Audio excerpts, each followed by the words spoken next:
ఈ రోజు బాన్సువాడ నియోజకవర్గంలో ముఖ్య కార్యకర్తల సన్నాహక సమావేశానికి రావడం జరిగింది.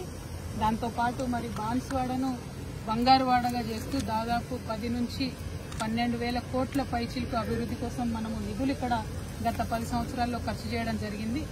అయినా సరే మరి ఇక్కడ పోచారం శ్రీనివాసరెడ్డి గారు ప్రజలను వదిలి మరి అధికారం కోసం పార్టీ మారడం జరిగింది. సరే మరి కేసీఆర్ గారు ఏం చేశారు బాన్సువాడలో అని చూపిద్దాం తెలంగాణ ప్రజలకు ఇవ్వాలని ఈ పర్టికులర్ మంజీరా నది మీద కట్టినటువంటి చెక్ డ్యామ్ దగ్గరకు వచ్చినాం. ఇట్లాంటివి ఈ నియోజకవర్గంలో 4 చెక్ డ్యామ్లు కట్టినారు. దాంతో ఒకటి హ్యాండ్ షేక్ చెక్ డ్యామ్స్ లాగా 4 చెక్ డ్యామ్స్ కట్టడంతో ఈ ప్రాంతం అంతా కూడా సస్యశ్యామలం అవ్వడం, ఇక్కడ జల వనరులు, నీటి ఊట, మరి వాటర్ టేబుల్ పెరగడం, దాంతో అద్భుతంగా పంటలు పండడం అనేది మనం చూస్తూ ఉన్నాం. తెలంగాణకు కేసీఆర్ గారు ఇట్లాంటి శాశ్వతంగా నిలబడిపోయేటటువంటి పనులను చేయడం జరిగింది. దూరదృష్టితో కూడినటువంటి పనులను చేయడం జరిగింది.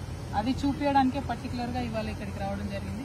చాలా అద్భుతంగా అనిపిస్తుంది. చాలా చోట్ల పంటలు ఎండిపోయి రైతులు బాధపడుతున్నటువంటి పరిస్థితుల్లో కేసీఆర్ గారు ఈ చుట్టుపక్కల ఉండే 1000 ఎకరాల రైతులు ఎవరు కూడా మరి దేవుడి మీద వాన మీద ఆధారపడకుండా కేవలం ఈ చెక్ డ్యామ్ మీద ఆధారపడి వ్యవసాయం చేసేటటువంటి పరిస్థితిని తీసుకొచ్చినందుకు చాలా గర్వంగా ఉంది. Thank you. జై తెలంగాణ, జై కేసీఆర్.